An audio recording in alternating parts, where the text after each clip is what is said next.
o tarz yerlerde yaptığımız gösterilerde genç kitleye hitap ediyoruz ki hani onlar da özensin bu dansa, işte kötü alışkanlıklara yönlenmesinler. Ondan sonra zaten çevre çok kötü şimdi. Her yerde artık herkesin elinde hap, uyuşturucu, eroin, yani bunlar olmaması için breakdance'ı yaygınlaştırmaya çalışıyoruz. Gelen gördü İstanbul'un çilesini, çek ki İstanbullu olasın. Dolan taşan sokaklar ve binalar, hani nerede o altın olan topraklar? Yalan olan tek şey rüya, rüyalarda gelen tek şey ise para. Şu İstanbul'un eşsiz boğazında ne kadar gizemli esrarengizdir hava. Güneşin batışından ta ki doğuşuna, ister Asya ister Avrupa'da dolaş, burası bizim işte Türk toprakları.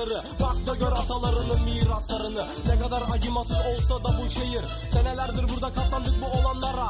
İstanbul bizimdir, bizim kalacak. İstanbul'u dinliyorum gözlerim kapalı. Majesteleri ve ekselansları, nefret İstanbul'u şahı Türkçe'nin kralı. İstanbul bizimdir, bizim kalacak. İstanbul'u dinliyorum gözlerim kapalı. Majesteleri ve ekselansları, nefret İstanbul'u şahı Türkçe'nin kralı. İstanbul bizimdir, bizim kalacak. İstanbul'u dinliyorum gözlerim kapalı.